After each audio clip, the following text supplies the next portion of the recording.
bonsoir. Province du Sud Kivu, les FARDC annonce des opérations militaires musclées à Minembwe dans les hauts plateaux des Fizi pour désarmer par la force et éradiquer de manière définitive tous les groupes armés qui endeuillent les populations habitant cette zone. Dans un communiqué publié mardi 13 juillet 2021, le porte-parole des FARDC dénonce des attaques et tueries ciblées contre des paisibles citoyens et militaires par une coalition terroriste baptisée Mouvement fédéral pour la révolution et la démocratie, MFRD en sigle. Cette coalition, selon l'armée, regroupe des groupes armés locaux soutenus par des forces négatives d'origine burundaise. Quelle lecture faire de la situation sécuritaire à Minembwe? Quelles solutions faut-il envisager pour pacifier de manière durable cette partie du pays? C'est le thème de dialogue entre Congolais de ce mercredi 14 juillet 2021. Participe au débat Maître Moïse Nyarugabo, député national élu d'Uvira au Sud Kivu. Il est notable des hauts plateaux. Maître Moïse Nyarugabo, bonsoir. Bonsoir. Justin Bitakwira, ministre et député honoraire, il est président du parti politique Alliance pour la République et la Conscience nationale, ARCN en sigle. Il est notable du Sud Kivu. Justin Bitakwira, bonsoir. Bonsoir, écoutez, bonsoir à tous les auditeurs et auditrices de la radio. Nous avons pris contact avec le gouvernement provincial du Sud Kivu. Nous espérons qu'il va envoyer quelqu'un pour participer à cette émission. Merci parce que vous êtes très nombreux, auditeurs de Radio Kapi, à nous envoyer vos réactions. C'est le cas de Christian Babunga depuis Bukavu, Sud Kivu. Je soutiens notre armée, mais je pense qu'elle ne devrait pas commencer par des annonces, des peurs que ces groupes armés ne se préparent en conséquence et causer du fil à retordre à l'armée régulière. Amani Kassali Placide, depuis Uvira au Sud Kivu, il s'est de signaler que la situation à Minembwe est complexe du fait que nous pouvons distinguer deux catégories des groupes armés qui opèrent sur cette étendue. Il s'agit d'une part d'un groupe armé autochtone qui s'est dit être pour la défense, la protection et la sauvegarde de leurs terres contre l'occupation des groupes armés étrangers qui seraient à la recherche des sols. Et d'autre part, les groupes armés étrangers conduits par des officiers déserteurs de l'armée nationale qui seraient à la recherche des sols et protection de leur communauté contre le déracinement ethnique dont ils sont victimes. À Uvira au Sud Kivu, vous nous suivez sous la 87.5 et pour vous qui êtes à l'étranger, merci de nous rejoindre sur www.radiocapi.net ou sur Canal Plus, Channel 572. Bienvenue à tous dans votre magasin.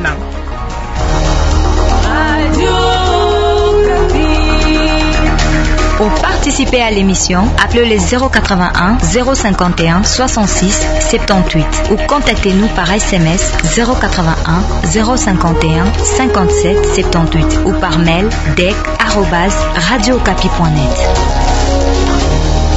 La situation sécuritaire à Minembwe dans les hauts plateaux du territoire de Fizi après les attaques de la coalition des miliciens Twirwaneho, Gumino, Android, Makanika sur les positions des FARDC. La protection des civils et la situation sécuritaire restent instables dans certains villages entourant Minembwe tels que Kivumu, Kalingi, Kalonge, Kiawela, Mouliza et Kakangala. Fiston Ngoma nous en dit plus.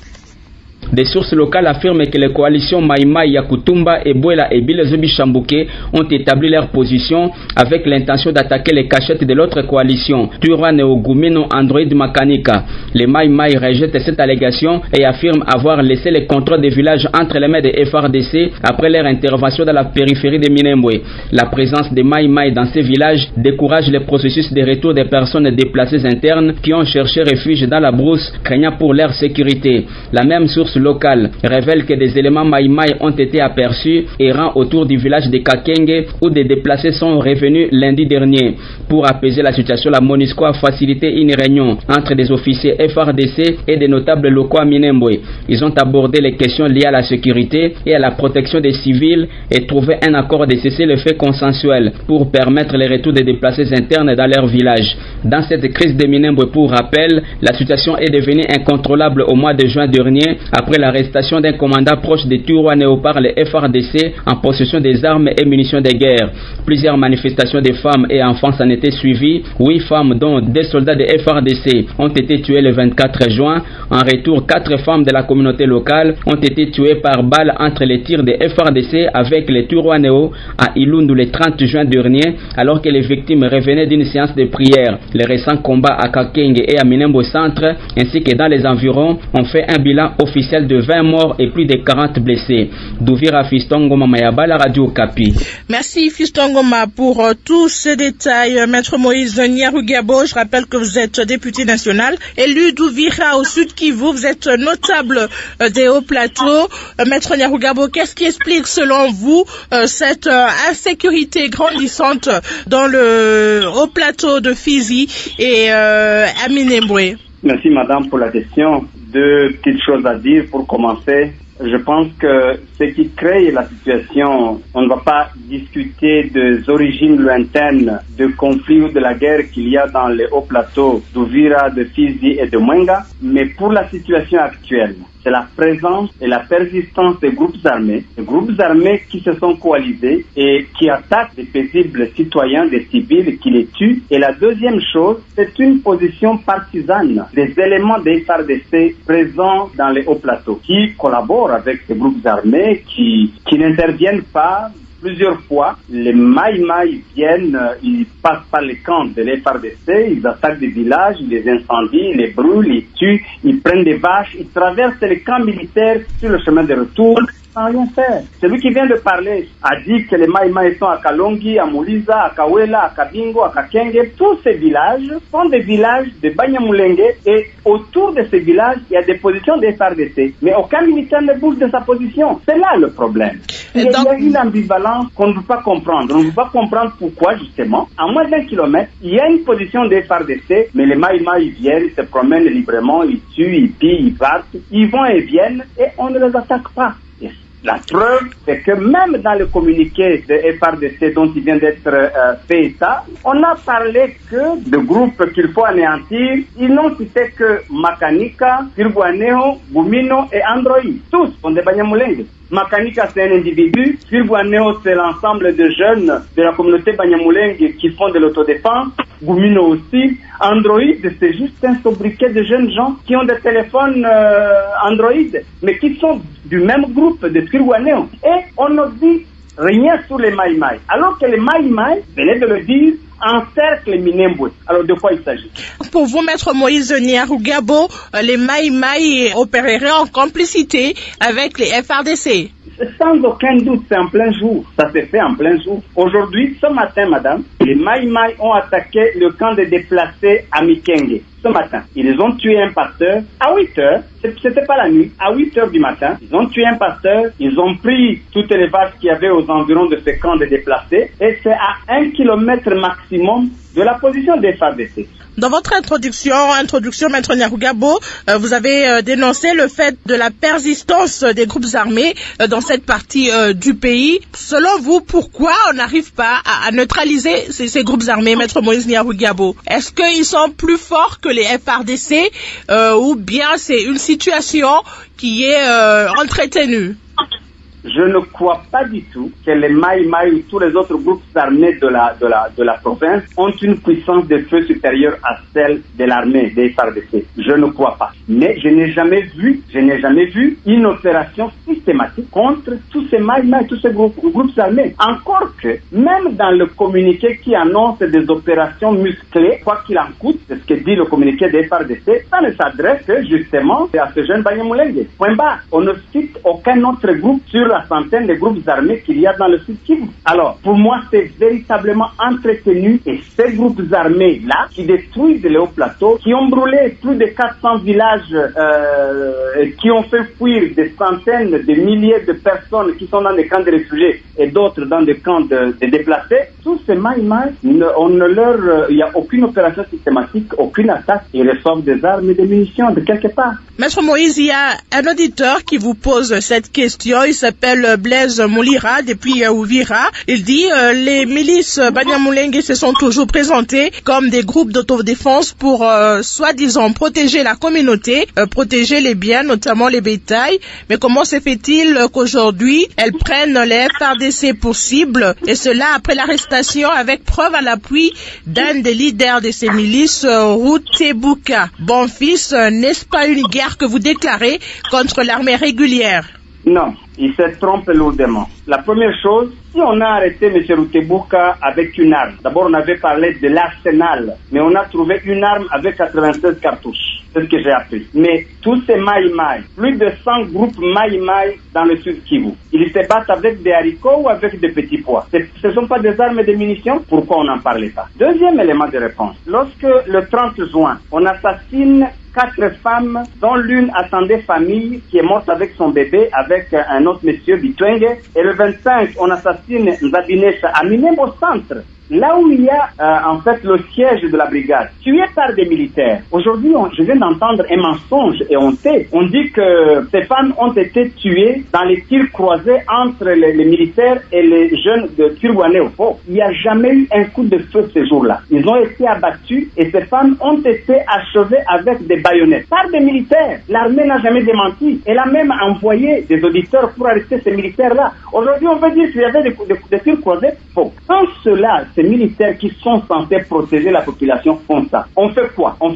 Moïse Nyarugabo, est-ce une façon de justifier l'attaque de ces miliciens contre les FARDC? Donc, je ne justifie rien, mais je veux dire que les exactions que commet l'armée dans les hauts plateaux, particulièrement à Minembwe, c'est des choses inacceptables. Mais ces jeunes gens, je ne suis pas leur porte-parole, mais je ne vois pas pourquoi ils feraient une guerre ni contre le gouvernement, ni contre les institutions. Pour faire quoi? Même pas contre les autres populations, parce que eux ne réclament rien, ils ne contestent personne, ils ne cherchent pas à prendre les villages ou les terres de quelqu'un, ils ne veulent pas prendre les richesses de quelqu'un, ils n'ont jamais pris les vaches de quelqu'un. Alors, ils feraient la guerre pourquoi? Justin Bitakwira, vous êtes ministre et député honoraire et président du parti politique Alliance pour la République et la Conscience nationale, ARCN en sigle. Vous êtes notable du Sud Kivu. Comment vous expliquez-vous cette situation dans les hauts plateaux de Fizi, Mwenga, Minembwe, situation sécuritaire devenue très préoccupante? Et je crois que je viens de suivre mon ami honorable Nyarugabo. J'ai longtemps côtoyé M. Hirodia Ablandombasi, père son âme, et il nous disait toujours que quand un furoncle vous attrape par la gorge, vous finissez par avaler une partie des puits. C'est ce qui se passe dans les hauts plateaux de Fizi, Uvira ou Mwenga, entre différents groupes armés, les Twirwanéo, les Gumino, les Makanika, les Androïdes et autres. Et il y a aussi la présence des groupes Maïmaï, ça je ne peux pas le nier. Mais la réalité est la suivante.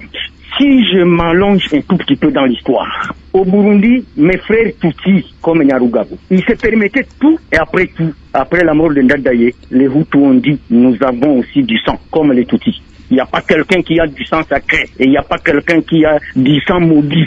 C'est ce qui se passe dans les hauts plateaux. C'est-à-dire que l'ancienne époque du Burundi s'est transposée chez nous. Et c'est la raison pour laquelle il faut différencier. Alors, le peuple, il faut différencier le peuple Banyamulenge et il faut différencier les groupes armés de Banyamulenge. Il faut différencier la chose. Justin Bitakwira, je rappelle que l'objet de cette émission, c'est d'essayer de voir comment trouver des solutions pour une cohabitation pacifique de communautés. Est-ce qu'on peut revenir? Madame, on va y arriver parce qu'il y a certaines vérités qu'on cache. C'est ça le problème. Et ici, nous sommes devant un abcès.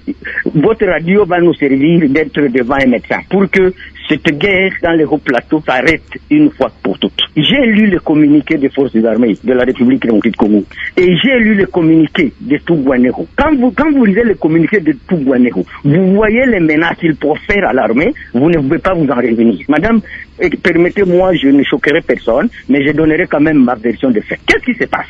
Dernièrement, entre les 11 et le 12, c'est le groupe Twirwanéo, Gumino, Makanika, Androïde qui sont allés attaquer l'armée congolaise à Minembwe. Et il y a eu beaucoup de morts. L'armée ne le dit pas, mais je vous dis qu'il y a eu beaucoup de morts du côté de nos forces armées. Et certains militaires congolais se sont jetés dans une rivière qu'on appelle le Louiko. On n'en connaît pas les nombres. L'objectif était quoi? L'objectif c'était que ces groupes armés s'accaparent de l'aérodrome de Minembwe et après tout aller s'accaparer de l'état-major pour récupérer toutes les munitions qu'il y a à l'état-major des FARDC. Pourquoi les FARDC, pour une fois, parlent de groupes terroristes? Je veux dire à mon ami Nyarugabo que les Maïmaï, à vrai dire, n'ont pas les mêmes intentions que les Guanino et les autres. Ils n'ont pas les mêmes intentions. Mais pourquoi? Ce qui est vrai, dans ces groupes aussi, il peut y avoir des brebis galeuses, mais ces gens n'avaient pas d'autre choix que de se protéger. Madame, la guerre de la FDL, comment elle a commencé? Juste Bitakwira, mais pourquoi ces groupes s'attaqueraient au FARDC? Est-ce qu'il y a une raison particulière?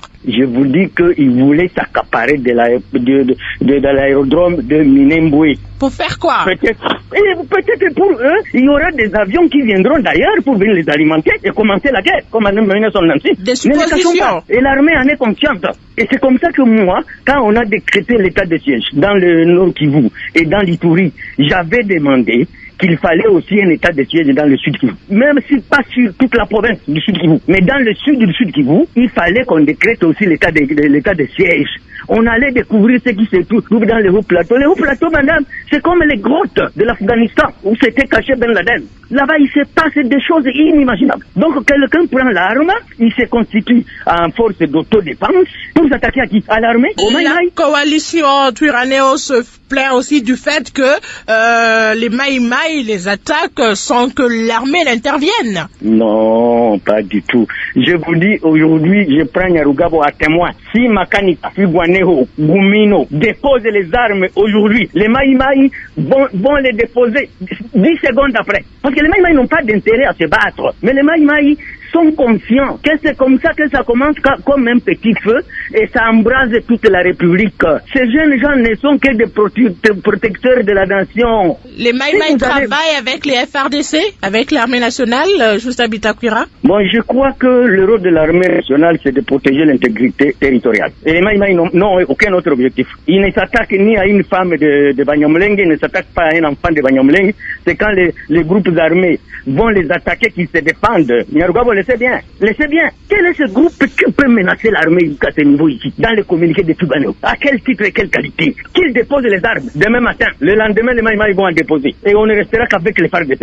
Et la paix reviendra. Qu'ils déposent demain matin. Et le jour suivant, les autres vont déposer. Cette situation a trop duré. Il faut finalement trouver une solution pour mettre fin à cela. Justin Bitakwira, quelle solution faut-il envisager pour pacifier de manière durable cette partie du pays? Je crois que si tout le monde est de bonne foi, et qu'il n'y a pas de l'intoxication, parce qu'il y a de ces groupes qui savent qu'ils ont l'oreille de la communauté internationale, confondant que ce pays appartient à la communauté internationale. C'est ça le problème dans notre pays. Qu'on comprenne quelques notabilités dans les deux blocs, dans les deux camps, même autour du président de la République, et que chacun vienne dire qu'il va tout faire pour que ses frères déposent les armes, ne s'attaquent plus à la République, qu'ils ne s'attaquent plus à notre armée. La guerre s'arrête. Mais les Congolais ont déjà subi beaucoup de choses, madame. La guerre de l'AFDEL, c'est une expérience. Savez-vous que quand la guerre de l'AFDEL a quitté les hauts plateaux pour descendre dans la plaine, Nyarugabo le sait, ils prenaient ton hôtel, ils écrivent Irafashwe, c'est-à-dire l'hôtel ici est occupé. Il va avec les clés de ton hôtel à Kigali pendant 1 mois. Ton hôtel est fermé. Il faut trouver une solution, Justin Bitakwira. On sait que la MONUSCO a facilité une réunion entre les officiers des FARDC et des notables locaux à Minembwe pour essayer de trouver des pistes, des solutions. Qu'est-ce que ça a donné? Je crois que la MONUSCO n'est pas là pour nous mettre ensemble. Il y a le gouvernement congolais qui doit prendre en charge cette question. C'est la tâche du gouvernement congolais. Et je crois que le président de la République est en train de nous suivre. Il faut que tout le regard du Congo tout entier projette ce regard à Minembwe. La déclaration des forces armées congolaises, c'est pas rien. C'est la première fois qu'une armée qualifie qu'elle a en face d'elle des terroristes. Pesez les mots de l'armée, pesez les mots. Le mal du Congo ne viendra pas de l'Ituri, même pas de Beni. Le mal congolais viendra de Minembwe. Et ça peut arriver jusqu'à Kinshasa. Nyarugabo en a l'expérience. Et il sait comment il opère. Et il connaît les objectifs cachés de cette guerre dans le haut plateau. Il le sait très bien. Il le sait. Il y a des objectifs. Alors, vous dites que c'est le gouvernement qui doit trouver une solution. Quoi faisons, par exemple, en organisant une table ronde, une rencontre entre toutes les communautés de cette partie du pays? Oui, parce que ça fait 25 ans. Il n'y a que les ONG qui s'enrichissent derrière ce conflit pour convoquer des réunions matin, midi, soir, lundi, mercredi, samedi, dimanche. Pendant 25 ans, il faut que le président de la République et le gouvernement prennent cette question à bras le corps. Je vous dis, prenez Minembwe comme l'œil du Congo. Tout danger ne viendrait que de là.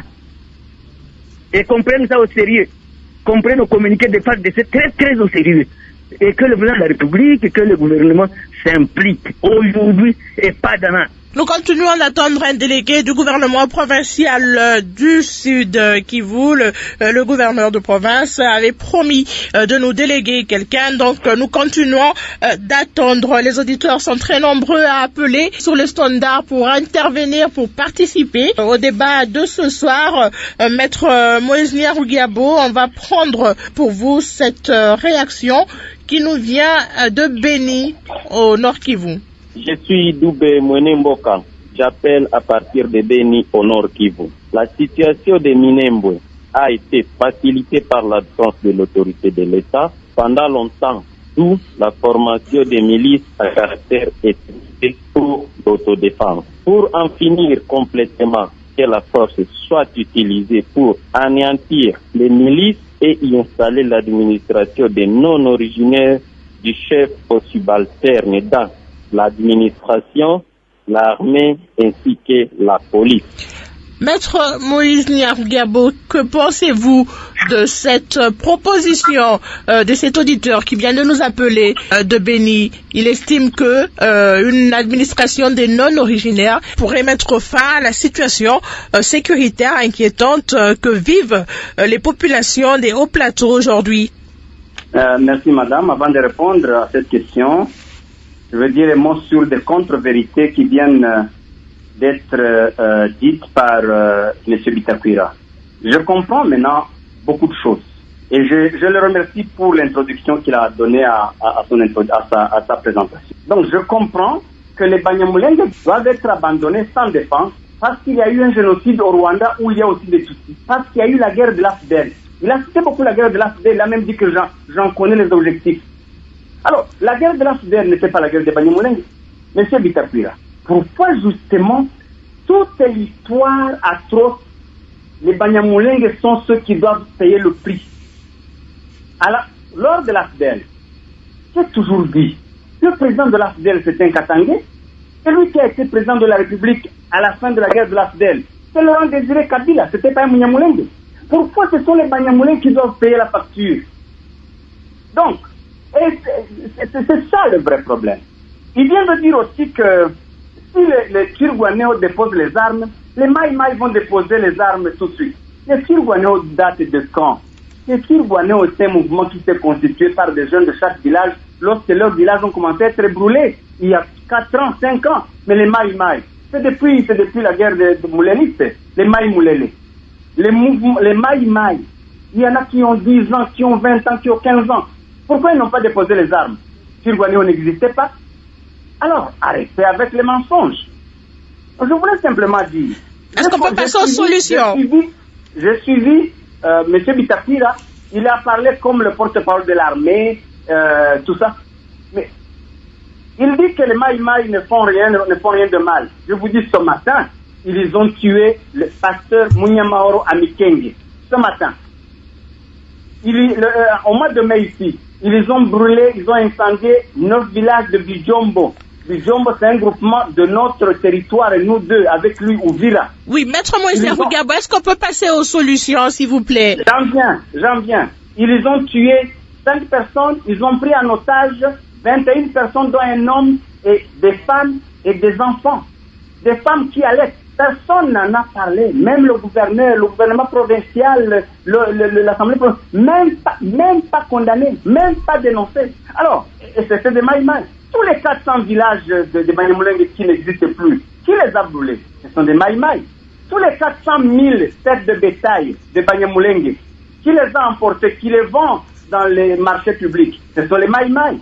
Et aujourd'hui, vous dites que les maïmaïs, c'est des enfants qui protègent la nation?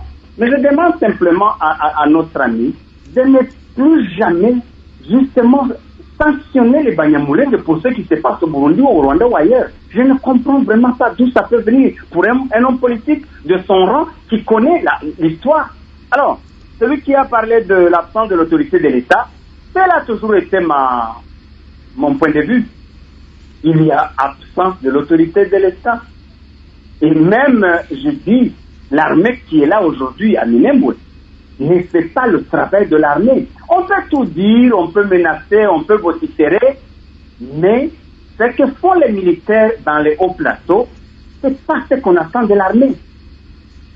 Et tant qu'il n'y aura pas de sanctions de ce côté-là, c'est toujours les autres qui sont des mauvais, c'est le mouvement d'autodéfense, c'est eux qui sont les mauvais, mais les militaires sont des simples, tout va bien, eh bien, je prie que cela n'arrive pas ailleurs. Parce que ceux qui sont dans les hauts plateaux à Minembwe vivent, je prie que ça n'arrive pas dans les autres parties de la République, particulièrement dans les parties du Sud-Kivu. Parce que c'est inimaginable, c'est invivable. Maître Nyarugabo, cet auditeur... On a toujours demandé des opérations. On l'a demandé depuis longtemps. On a même dit des opérations militaires contre tous les groupes armés. Nous l'avons demandé. Mais cela n'a pas été fait. Et la seule fois où la menace est faite, c'est de manière sélective. Alors cet auditeur demande que l'administration, Maître Nyarugabo, cet auditeur demande qu'on puisse installer une administration des non-originaires. Ça serait la solution au problème. Je ne sais pas si cela va être une solution, mais si tout le monde se met d'accord, moi je n'ai pas d'inconvénient, je n'ai pas de problème en tout cas. On peut aussi essayer, surtout que on pensait régler certains problèmes en créant une certaine proximité des administrés avec les dirigeants. Mais c'est une expérience, on peut faire l'évaluation. Si on trouve qu'elle n'a pas réussi, on peut changer. Pour moi, je n'ai pas de souci avec ça. Merci, Maître Moïse Nyarugabo Bitakwira Justin. On a aussi une réaction pour vous qui nous vient de Kinshasa. Espérant Jardel Ilunga Bayamba de Kinshasa. La situation sécuritaire à Minembwe est préoccupante que nous devons tous prendre au sérieux et avoir le sens de responsabilité pour trouver solution, notamment les gouvernements avec le financement sans cesse, la collaboration entre population et l'armée en termes de dénonciation. Le FARDC annonce les opérations militaires musclées dans les endroits bien déterminés. N'est-il pas aussi une façon d'alerter les rebelles d'une manière indirecte de prendre fuite dans ces endroits? Cette manière-là d'opérer par les FARDC n'est pas du tout responsable et normale. Il a fallu mener les opérations en toute discrétion et silence pour pacifier de manière partie du pays. Justin Bitakwira. Oui, Madame Kelly, écoutez, je dois d'abord dire à l'honorable Moïse Nyarugabo qu'il connaît l'histoire de la sous-région comme moi.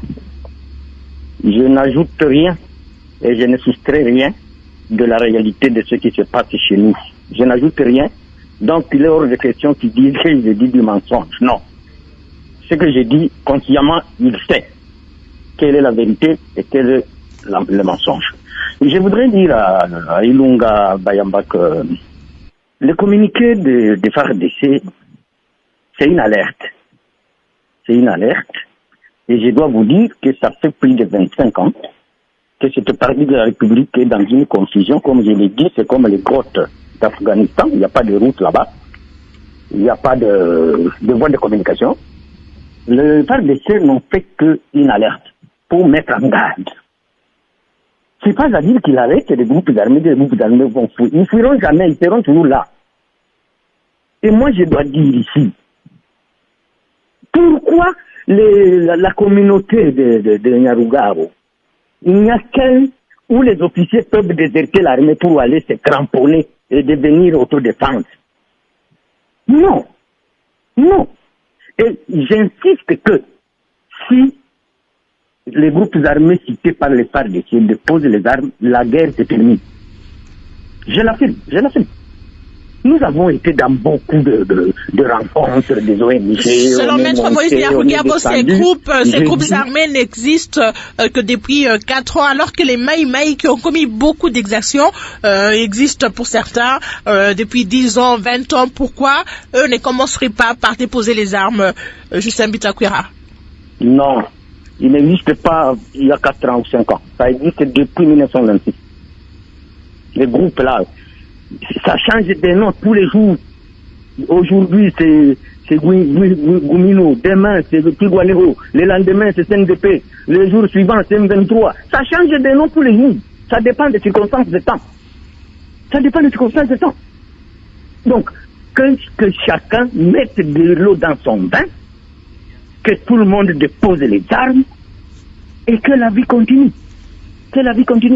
Nyarugabo me dit que il y a 400 villages de Banyamulenge.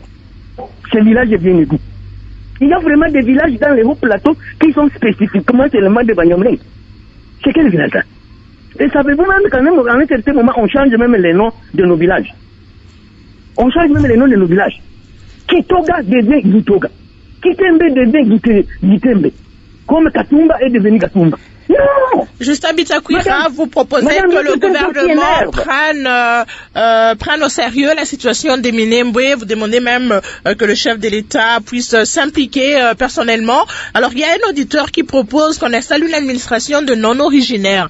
Est-ce que ça pourrait être une solution?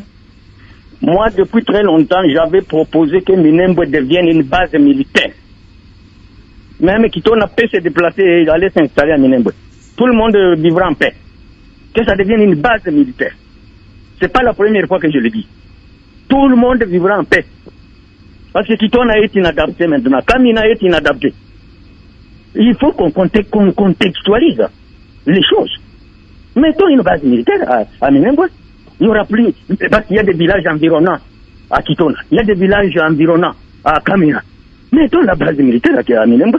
Les Banyamulenge vivront en paix, les Banyindu vivront en paix, les Babembe vivront en paix, et les Bafouliru vivront en paix. Tout le monde vivra en paix. Mais au moins, cet état de psychose, qu'il y a une base militaire, il n'y aura plus quelqu'un qui va bouger son petit doigt. Les auditeurs appellent toujours, comme je l'ai dit, on attend toujours un délégué du gouvernement provincial du Sud Kivu. Nous sommes à moins de 10 minutes de la fin de l'émission, toujours personne de ce côté-là. Maître Moïse Nyarugabo, on va prendre encore une autre réaction pour vous qui nous vient de Mweka. C'est au Kunjilangue depuis Kasaï à Mweka. Je pense que le président de la République démocratique du Congo, le président de l'Union africaine, a le pouvoir d'influence auprès des présidents de la sous-région de l'Est d'Afrique, notamment aux pays limitrophes, dont le Rwanda, le Burundi et l'Ouganda. Un dialogue permanent avec ces dirigeants pourrait faciliter les tracts des rebelles qui par moments sont ravitaillés par voie routière, aérienne et fluviale de ces pays. Donc les voisins peuvent nous aider à cette fin pour barrer route. En plus, la sélection de nos militaires sera mieux pour éviter les traites au milieu de nos FARDC. Nous encourageons les FARDC qui sont vivement engagés pour la réussite totale du rétablissement de la paix à l'Ituri et au Nord Kivu. Pensez également au déploiement à temps réel des munitions à nos éléments. Les encourager avec des primes spéciales et gratifications. Les ministres de la Défense nationale et de l'Intérieur sont censés suivre l'évolution journalière du combat à l'Est pour en informer chaque fois les présidents de la République pour la prise des stratégies nécessaires. Maître Moïse Nyarugabo, brève réaction. Brève réaction, et avant ça, je clarifie quelque chose. Et je vais réagir, je vais aller rapidement. D'abord, je vais calmer M. Bitakwira. S'il veut que Minembwe soit une base militaire, ça l'est déjà, mon cher. C'est le seul village où on trouve régulièrement 4 généraux, dont un général 4 étoiles. Régulièrement. C'est le seul village où il y a une brigade et beaucoup d'autres bataillons. Une base militaire, ça l'est, mais ça n'a pas apporté la paix. Et je dis aussi, il a dit que la communauté, ma communauté, c'est la seule communauté où les militaires désertent l'armée. Faux. Je donne un seul exemple pour ne pas prendre du temps. Celui qu'on appelle Général Yakutumba. Il est chef d'un groupe Maïmaï. Il était membre des FARDC, il était major Bitakwira. Vous ne le saviez pas? Je vous informe. Et d'autres. Je peux vous donner la liste. Alors, une autre confusion. Il dit que Twirwaneho change de nom, tantôt Twirwaneho, tantôt Gumino, tantôt CNDP, tantôt M23. Confusion. Twirwaneho, c'est des jeunes Banyamulenge au sud Kivu. M23, c'était au nord Kivu. CNDP, c'était au nord Kivu. Donc, son problème, c'est que CNDP et M23 étaient dirigés par des officiers Tutsis. Son problème, c'est toujours les Tutsis. C'est ça. Je le comprends. Mais je voulais aussi dire que personne n'a empêché le gouvernement d'organiser des opérations dans les hauts plateaux. Même à Miembe, personne ne les a empêchés. Personne n'a empêché le gouvernement d'étendre l'état de siège au sud Kivu. Personne. Mais on a dit justement on va pas faire l'état de siège au sud Kivu parce que là-bas le conflit c'est un conflit intercommunautaire parce que les vaches des uns broutent dans les champs des autres. Mais ce n'est pas de ça qu'il s'agit. Et lorsqu'il dit que les Banyamulenge changent le nom de leur village, bon, ce ne sont pas vos villages, messieurs. Leurs villages sont leurs villages. Pourquoi vous voulez qu'ils appellent leur village en votre langue? C'est tout à fait normal. Alors, la question que vous avez posée, vous avez parlé que l'auditeur a posé, que le président de la République et le président de l'Union africaine, qu'il peut organiser le président de la sous-région et qu'il y ait un dialogue. Je crois que c'est en train de se faire. Aujourd'hui, a pris fin la visite du président du Burundi. Il y a quelques semaines, il a rencontré le président du Rwanda et le président de l'Ouganda pendant son séjour à Goma. J'imagine que tous parlent entre autres de la sécurité. J'ai appris qu'il y a déjà une structure qui existe pour échange d'informations, pour probablement organiser des opérations, si pas d'opérations conjointes, mais au moins l'échange d'informations. Donc, c'est déjà en cours. Et j'espère de tout mon cœur que ça va apporter des solutions. Mais si j'ai appris hier que le président du Burundi a fait appel aux groupes armés burundais de rentrer chez eux, si les Red Tabara, qui sont alliés au Maïmaï, qui font tous ces ravages dans ce village dont je parle, entendent l'appel de leur président de la République et qu'ils quittent les hauts plateaux et les moyens plateaux qu'ils rentrent au Burundi, naturellement, les Banyamulenge, les Bafuliru, les Banyindu vont respirer. Parce qu'effectivement, ils n'ont rien à foutre de nos populations, de nos biens, de nos villages, de notre sécurité. Ceux qui en font des alliés, ils s'étompent. Ils pensent qu'ils sont devenus leurs amis. Ils pensent qu'ils sont devenus leurs frères. Ils sacrifient leurs vrais frères en faveur de ceux-là, de ces étrangers qui viennent, qui ont d'autres calculs et d'autres intérêts. Ils ont peut-être des intérêts ensemble, des objectifs ensemble, on ne sait pas. Mais ça ne va pas faire longtemps. Maître Moïse Yarugabo, nous tournons lentement mais sûrement vers la fin de l'émission. Il y a quelque temps, un dialogue a été organisé ici à Kinshasa avec toutes les communautés vivant dans les hauts plateaux. Il y a eu des recommandations à l'issue de ce dialogue, mais pourquoi ça n'a jamais été appliqué? Est-ce que par manque de volonté des communautés de pouvoir voir la paix s'installer dans cette partie du pays, ou bien le gouvernement ne s'y implique pas trop? Deux éléments de réponse, madame. Le premier, c'est que je considère que la paix, ce n'est pas une affaire des ONG. Même le dialogue, le vrai dialogue, ce n'est pas une affaire des ONG. C'est une affaire du gouvernement. Les ONG peuvent contribuer, peuvent aider. C'est une affaire du gouvernement. Mais lorsque les réunions sont organisées par les ONG, comment on va faire le suivi? Comment on va appliquer même les résolutions? C'est une affaire du gouvernement. La deuxième chose, je considère qu'il y a certaines parties du pays qui sont véritablement abandonnées, qui sont véritablement oubliées, qui sont laissées pour compte. Et le gouvernement, s'occupent de Kinshasa et des autres coins stratégiques. Vous voyez, ce qui se passe à Ituri, tout le monde le sait le lendemain. Ce qui se passe à Beni, tout le monde le sait à la minute. Et je ne suis pas ni content ni fier de ce qui se passe à Ituri ou à Beni. Je condamne et je voudrais vraiment que ça s'arrête, que le gouvernement travaille pour que ça s'arrête une fois pour toutes. Mais ce qui se passe dans les hauts plateaux, c'est derrière les rideaux. Pas de route, pas de caméra, pas de radio, pas de télévision. En fait, c'est pour cela que les gens réagissent comme ils réagissent. Ils ne connaissent pas la réalité. Ils ne connaissent pas la vérité. Les atrocités qui se font dans ce haut plateau derrière les rideaux. Mais si c'était connu, peut-être que la réaction serait autre. Donc, je pense que le gouvernement doit s'impliquer un peu plus qu'il ne le fait aujourd'hui.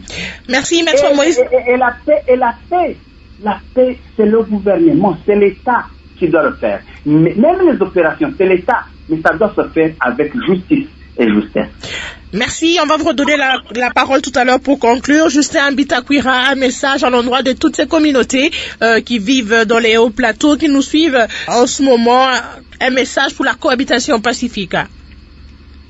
Je voudrais d'abord dire que le Seigneur Gabo me dit que il ne faut pas que mon village, on la perd par ma langue. Est-ce qu'on peut évoluer, Justin Bitakwira? On va évoluer. Tu vas venir à Kinshasa, tu commences à dire que ce n'est plus Kinshasa, c'est Kinshasa. C'est quoi ça?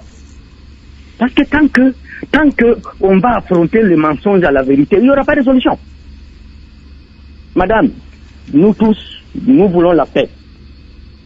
Mais cette paix, elle doit se construire dans la vérité. C'est pas sur des mensonges. Pas du tout. Nous sommes tous engagés pour la paix. Vous avez parlé, dernièrement on était ici à Béatrice, avec Interpis, des ONG. Et c'est le chef de la maison civile, chef de l'État, c'est moi qui modérait la rencontre.